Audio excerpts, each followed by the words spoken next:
Calling all millennial moms everywhere. Do you feel like God is pulling and tugging on you to make some major changes in your life? For me, it was to leave my job, focus on my family and business, and, wait for it, homeschool my children. This call came with fear, imposter syndrome, the need to have control, and a whole lot of gray hair. But with the uncertainty came lessons and experiences that only God Himself could teach me. You see, the first part of Colossians 3:16 says, "Let the message of Christ dwell among you richly as you teach and admonish one another with all wisdom." So with that, I welcome you to God is Calling You to Homeschool, Now What? The podcast. A place where we will grow, learn, find support, and run our homes, businesses, and homeschool the way that God intended for us to do. Are you ready? Buckle up. Now let's get into this week's episode. Hey guys, welcome back to another episode of God is Calling You to Homeschool. Now what? If you are new here, my name is Destiny and you have just entered our Proverbs 31 series where the mom membership, the group that I host on Mighty Networks, we did a study of Proverbs 31 back in March. It was a act of obedience, but one that was completely life-changing for all of us.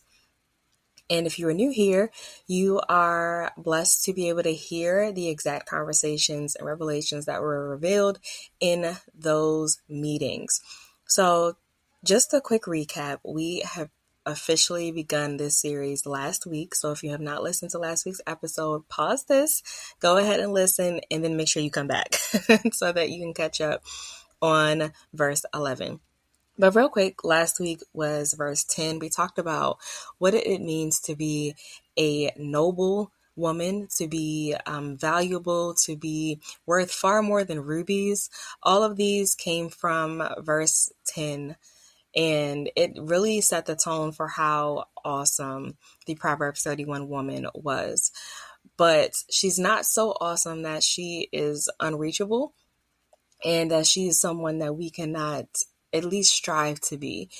In the midst of the, studying the verses myself, the revelation that was brought to me, one of them at least, was I didn't have to try to be like her 100%.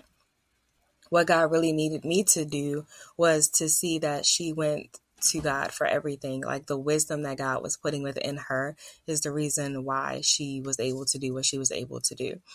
So we are getting ready to jump right on into our conversation for verse number 11. Before the recording began, we were listening to the song Yes by Shekinah Glory Ministries. That song will have me crying every time, but it is a true testament of exactly where I am often in life right now, but also where I was in the season of doing this Proverbs 31 study. If you've listened to the episodes before, you know that this was a complete act of obedience. I did not feel qualified or capable to be having these conversations, let alone at 7 a.m. every morning for almost a month. But I did it, and you'll hear in each verse just how each verse in each episode, how God just continuously showed up. So I'm not going to ramble much longer. I'm going to go ahead and jump right in. Just listen with a receiving heart and let me know when you are finished listening, whether it's in a DM, a text, a comment, a review. We like reviews around here. Reviews help the platform understand that this is a podcast that people enjoy listening to, and it helps them to push it out to other moms who are like you that also need to hear the encouraging moments that come out of these episodes. So yeah, I want to know what stood out to you the most. So go ahead and listen with an open heart. Ask God in this moment to just, help you to hear what it is that you need to hear from this episode. And we will do a quick recap right after you hear what actually transpired in these conversations, which, just a reminder, they were recorded before I knew that they would be podcast episodes. So these are all genuine reflections, downloads from God Himself in real time. Enjoy. Let's go ahead and get started. Lord God, we come to you this morning. God, we thank you, first of all, for allowing us the breath and the ability to see another day that was not promised to us. God, we ask that you are with us during this conversation, during this session, this deep dive, whatever it is that you want us to call it. God, you know that I am just a willing vessel. I don't know what to say, what you want brought out of it, but God, we invite you into this moment with us, God. Make this Bible study lesson personal to our lives. Help us to see what it is that you want us to see through it. Word my mouth, bridle my tongue, and help us to get out of it what it is that you need for us in our lives at this time. And we thank you and praise you for everything in Jesus' name. Amen. Okay, so for today, we are going to talk about Proverbs 31 and 11. Which the NIV version says, her husband has full confidence in her and lacks nothing of value.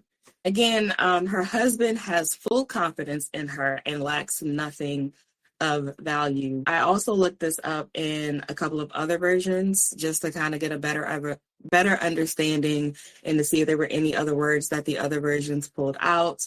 So the King James Version says, the heart of her husband doth safely trust in her, so that he shall have no need of spoil. So that word trust wasn't in the NIV version, so that stood out to me. And that his heart trust in her, like that was really a big thing that was pointed out to me. And then the NLT version says her husband can trust her and she will greatly enrich his life. All three of these versions were powerful in the sense that it points to how, greatly enrich. You're right. It says she will greatly enrich his life. That's like, wow. Okay. So in all of these versions, what stood out to me was that her husband is sure, like he, without a shadow of a doubt, can fully trust in his wife. Now, the first part of that, her husband. So like I said yesterday, when we talked about the wife of noble character, this next part specifically titles him her husband. And to me, that's important because I see the significance in the titles in these two verses. And I think it points to, again, the sanctity of marriage in the Bible. Like God really does honor our marriages. These aren't just, basic relation or situationships. He is referring to the husband and the wife in these verses. In addition to that, her husband is sure of what? It's like without a shadow of a doubt, he trusts her fully. And they've been able to build this like godly foundation that causes him to lack nothing. Like when I read that, I was like, wow, like the value that his wife brings means that he won't want for anything. Like that is a huge responsibility for us as the wife. I mean, if we look at it like that, like we have to hold up this responsibility, then of course it's going to be heavy. But as we mentioned a little bit yesterday, the wife is going directly to God. She's using wisdom. And it's with that wisdom that I'm sure she's sharing things with her husband. And the wisdom is teaching her how to love her husband and to respect him and to care for him. And all of those things combined is building the foundation for their relationship. So I started to like wonder, like, how can a man's wife cause him to lack nothing? Like, we're not made out of money. We are not like this invincible being. So how can a man's wife cause him to lack nothing? And I looked at, of course, Genesis 2:18 says, the Lord God said, it's not good for man to be alone. I will make a helper suitable for him. And for me, that meant that God knew from the beginning that a godly woman can complement a man's life, her husband's life. So from Adam, he knew that like this man needs somebody that is going to help him along the way. Why did God do that? I don't know, because he probably could have just made Adam be like the end all be all and he didn't need any help. But God saw from the jump that man and every man needs a godly woman to complement his life.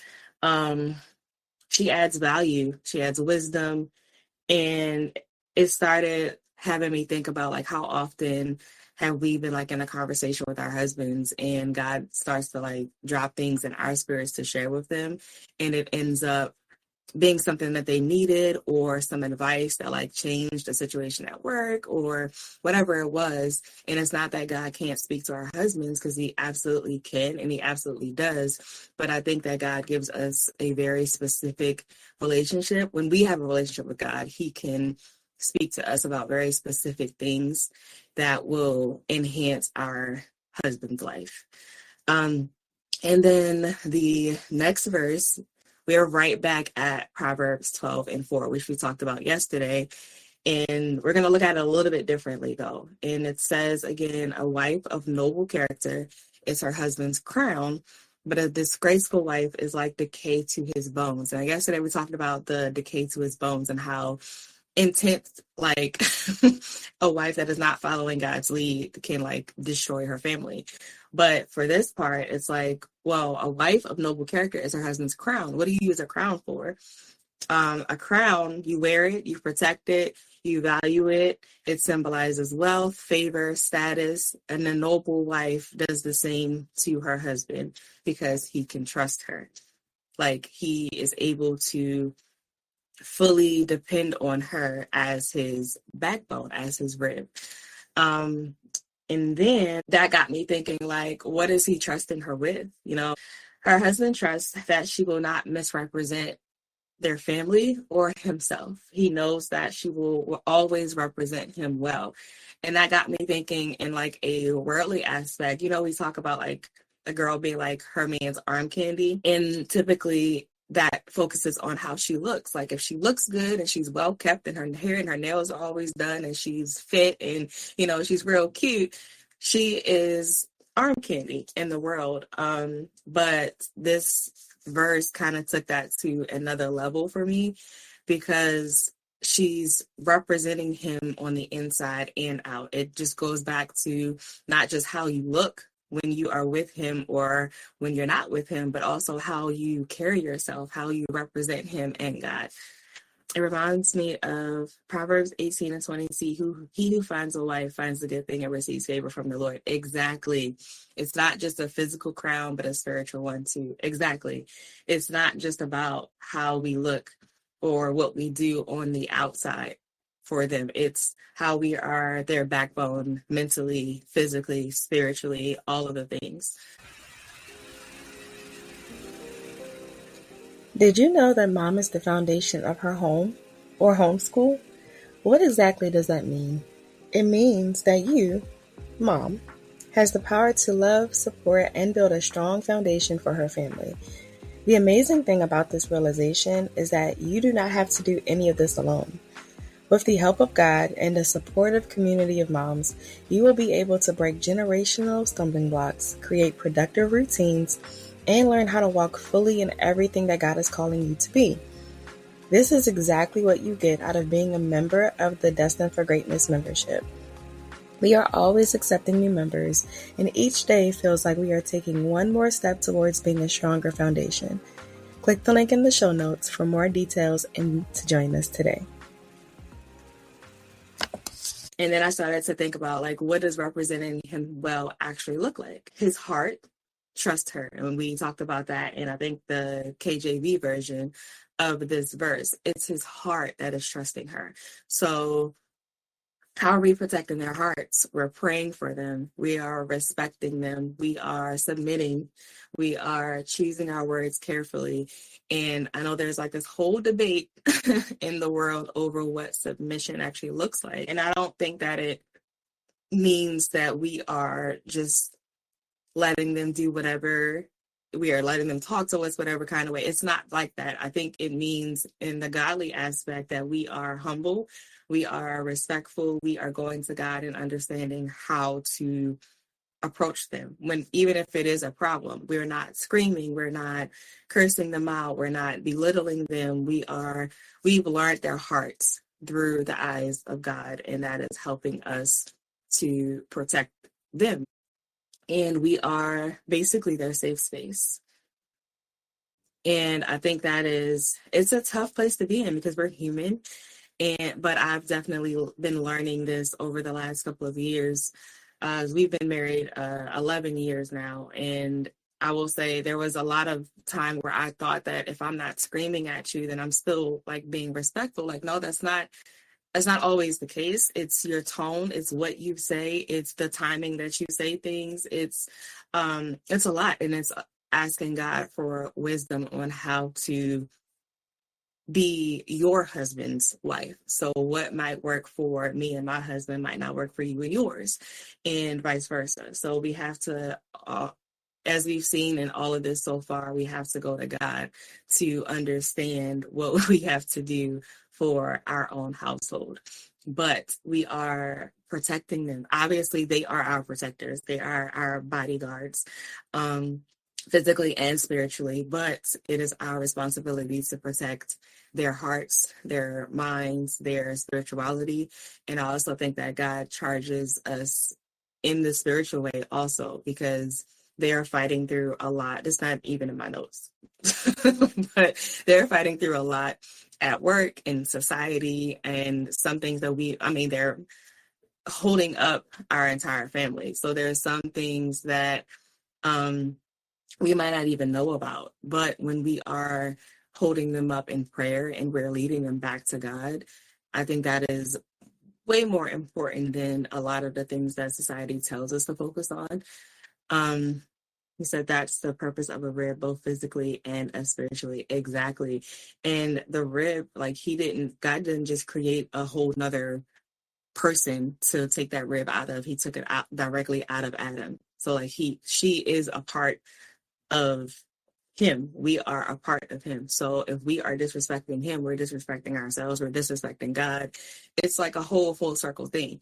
And it feels like the running theme, we're only in the second verse of this study, but it seems like the running thing is going back to God. If we trust and we ask God for wisdom and we ask God for help, then he literally will help us in every other one of these areas. Okay, let me try to get back to my notes. Proverbs 14:1 says, "The wise woman builds her house, but with her own hands, the foolish one tears hers down." That's crazy.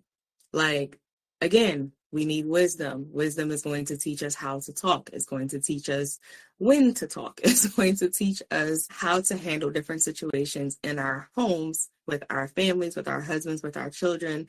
And one who does not go to God for this wisdom literally destroys her home. Like, it says it again in completely different ways, but with the same meaning. The wise woman builds her house, but with her own hands, the foolish one tears hers down. That's just mind blowing to me. And it has held myself up to a higher standard, because yes, we are mom, and yes, we are wife and fiance, and we're trying to do all of the things, but our attitude and our tone and our perspective on things literally shapes our family. Crazy. Okay. Proverbs 14:3 says, "A fool's mouth lashes out with pride, but the lips of the wise protect them." That goes back to us being respectful and choosing our words carefully, because her husband in this verse can trust that she's not going to just run off at the mouth all the time. I've come to a point where I've even been asking God to show me if my tone was slightly off, because I was mid talking to the kids, and then my husband asked me a question and I haven't fully switched over yet. And then he gets the tone that was meant for them, but it's not fair to him. So even in the little things, I feel like the Holy Spirit will start to convict you, so that you can be like, you know what? I didn't actually mean it like that. Or I meant what I said, but how I said it was incorrect. So let's go ahead and revisit this conversation. Like, he has to be able to trust that whatever he brings to us is kept with us, whenever he does open up, that we're not going to tear him down. We're not going to diminish what he's saying. We're not going to go and tell our girlfriends all of his business. We're not going to just downplay when he is pouring his heart out, because at the end of the day, regardless of what our mood is or what our capacity is, he's still a child of God. So we have to be very careful with how we are protecting our husband and his heart so that he can get to a point where he trusts us. Because we see in this verse, it says her husband has full confidence in her and lacks nothing of value. So his ability to trust us is also attached to his success. So in those situations where we may feel like he could go further or whatever it is, it could just be because we are not in the correct position that we're supposed to be in. Crazy, right? Yeah, so not lashing out, not feeling like, well, I'm right, so I'm going to just say it because that's what I feel like doing. 1 Corinthians 14:34 changes for me when I looked at it as me keeping my mouth shut to not cause strife in my home. Yes, let's look at that real quick. I don't have that in my notes. 1 Corinthians 14:34. Almost there, hold on. 1 Corinthians 14:34 in the NIV version says, women should remain silent in the churches. They are not allowed to speak, but must be in submission, as the law says. Yeah. And I feel like this is another one of those verses where people are just like, that means that women shouldn't be in the church. My pastor, which is amazing, is a female. My overseer, who is the founder of our church, is a female. So obviously, I don't believe that women cannot be in leadership. But I do think that God intends for us not to be just running off at the mouth all the time, because that's what we are capable of doing because we're women. That's a stereotype. That's not biblical. So again, Proverbs 24:3 also says, by wisdom a house is built, and through understanding it is established. So again, the wisdom, we need wisdom. The last part of the verse says, and lacks nothing of value. So she's elevating him. Like, she's literally like what we call in the world his good luck charm. But in the biblical sense is she is holding him up. She is allowing him to be safe, to be loved, to be cared for in a way that allows him to go out and be the best person that he can be out in the world, with the help of God, obviously. The wisdom that she brings and the way she cares for him can only make his life better. Not the attitude that she brings, not the clothes that she wears, not the way that she cooks, not the you know what that she gives.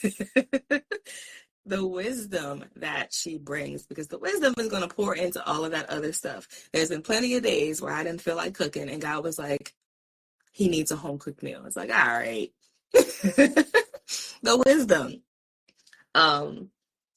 The equivalent to a good luck charm, that stood out to me too, because like we said earlier, the arm candy, the good luck charm, all of that are worldly terms, but they are actually based on Bible if you read the Bible. And I think I said in one of the questions the other day, Travis Green in his sermons a lot says, don't just read the Bible, you got to read the Bible. Like, you're not just skimming it or reading it while you're in church. Like, us actually dissecting the verses is what he means by you got to read the Bible. So when we are reading it, we see that a lot of these things that we are taught or used to, some of them are based on Bible, but have been turned into like some worldly connotation. And then some of them are just completely wrong.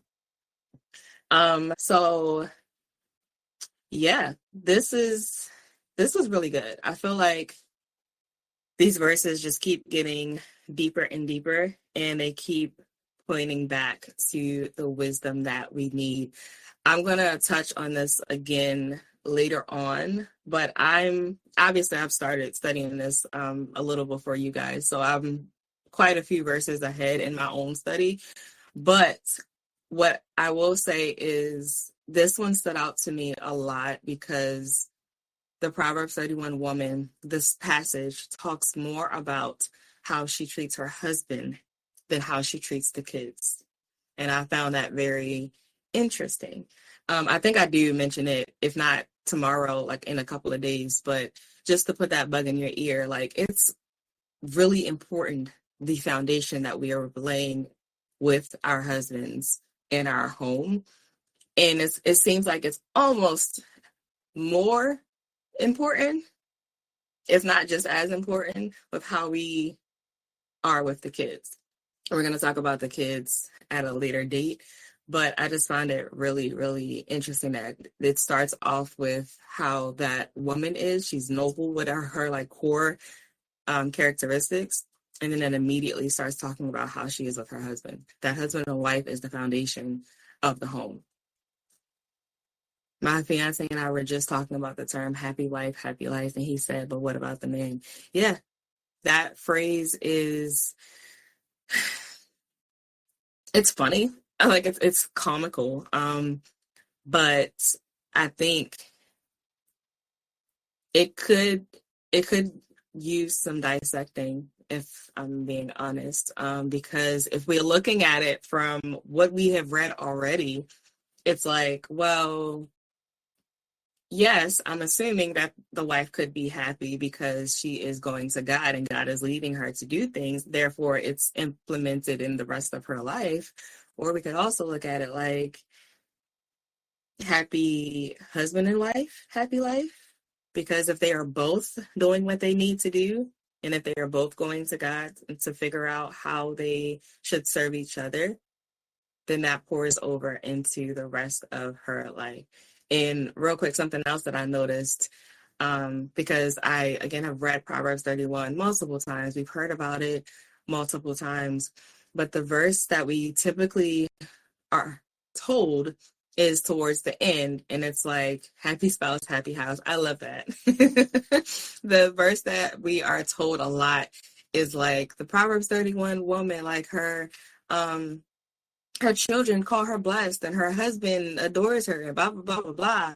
And it's like, yeah, so at some point her husband and her children do respect her and they do value her and they do all of these things, but these verses are targeting how she gets them there. Basically, you know how people say that you teach other people how to treat you? It's kind of like God is having the mom or the wife, the woman, as the foundation, again, to implement how everybody else is supposed to react, which is really interesting to me.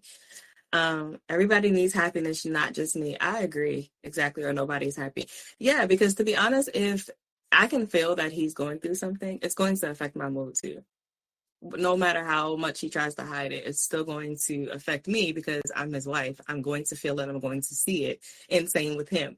So you're right. That the phrase, I like happy spouse, happy house better. It makes more sense. It does, because it requires both. And if you are not, and if that foundation is not solid, then it does affect the kids, and it does affect work, and it does affect your mood, and it does affect your health. And then it literally just trickles on down. Okay, guys, did you all have any other points that you wanted to point out right now? I'm not sure if you guys had a chance to read it yet, but you will get the notes and the recap within a few minutes. And there is a discussion question for this as well. Yeah, at the moment, that's actually all that I had to share right now. I will also send the song that I was listening to when we first started. And sidebar, another thing that I'm working on also that you guys will be getting notifications for throughout the day is uploading different resources. Like the kids were watching this show called Bible Man yesterday, and I put in a couple of the other like biblical type shows that they like to watch. It won't just all be that, but different things that I have found are helpful, whether it's for like the kids or for us. I'm going to start adding that in also and try to hashtag all of this stuff. So if it ever comes to a point where you're like, I just want to refer back to the Proverbs 31 deep dive, then you could just search hashtag Proverbs 31 and you don't have to like scroll through all of the conversations that we've been having. So I will be working on that throughout the next couple of days. I love when watching the kids stuff and a message is brought out to me. Yeah, exactly. You never know. And I also am trying to pull ours away a little bit from just the nonsense of TV now. My husband and I were talking about that last night. So definitely, as I find more like biblical or educational things, I will absolutely share them with you guys. Because TV is not what it used to be, and I can like that's something else that God is dealing with me with, is just seeing how the things that they're watching is changing sometimes the way that they act or treat each other, and I ain't with it. Okay, so I will be sharing all of that as well. Hey girl, hey! One thing I noticed while studying the Proverbs 31 woman is that she didn't do it all alone. Sis had help.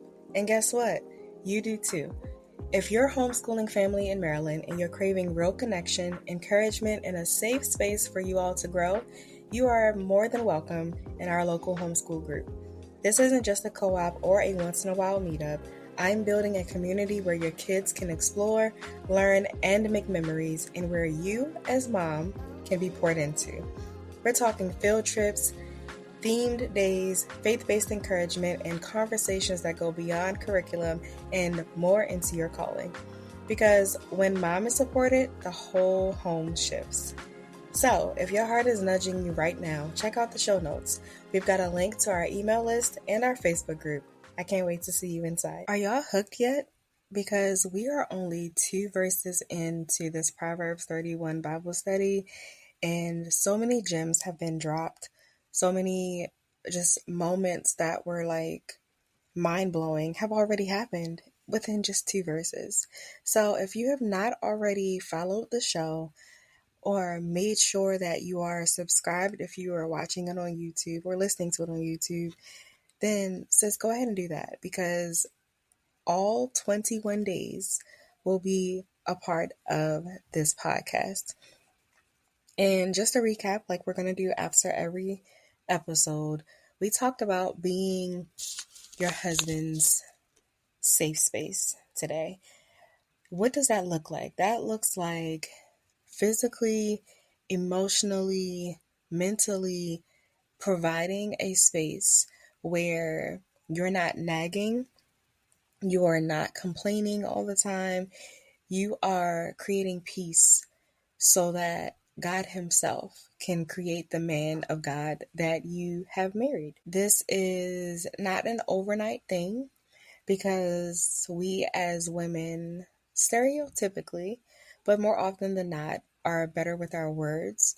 We are more capable of sharing our emotions at times, and it does not always come out correctly.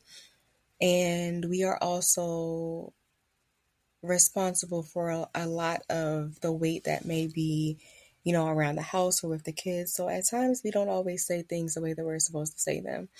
We don't always do things the way that we are supposed to do them.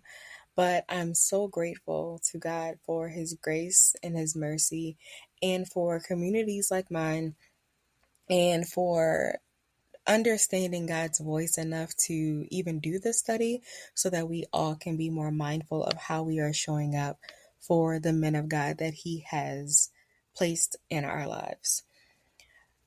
Being the wife that our husband trusts, not just for us to be loyal and committed to them, but someone that he can trust to represent him and to represent God to the best of our ability.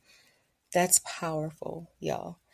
We also talked about how the beginning of this passage of scripture focuses a lot on, the foundation of who this woman is, but also how she is building with her husband, how she treats her husband.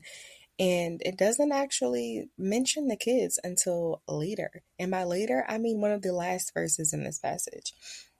That spoke volumes to me, because it helped me to get my priorities in order, which I feel like in this area I've always been pretty good at. But it was a reminder that my husband is my responsibility over the babies. My husband and I created the babies, therefore he comes first. And I might get some slack for that, but I'm just going off of Bible. Submission is something else that we talked about, and it doesn't mean that you are being walked over, disrespected, abused, or anything like that. What it means is you are understanding that there's a time and a place for everything, and that if you trust in God for the wisdom to know how to deal with your particular husband, then he can guide you as to how to navigate through all of these situations. I don't want to be too long-winded, but I did just want to recap really quickly before we all leave. The key points from this episode. So as I said in the beginning, if anything at all stood out to you, if you've been enjoying this podcast, please make sure you leave a review. Let me know what part stood out to you the most. What was your light bulb moment in this episode? Leave a review, share it with somebody, not to put me on a pedestal, but so that we can grow as women of God, as mothers, as wives who are trying to support one another. The more that you share and the more you engage with the podcast, the more people will find out about it. Again, not to give me not to give me the credit, but to give God all of the glory, and so that we all can grow as a society together and become what God has created us to be. All right? I will catch you guys next week for verse 12, and trust me, it's going to get good.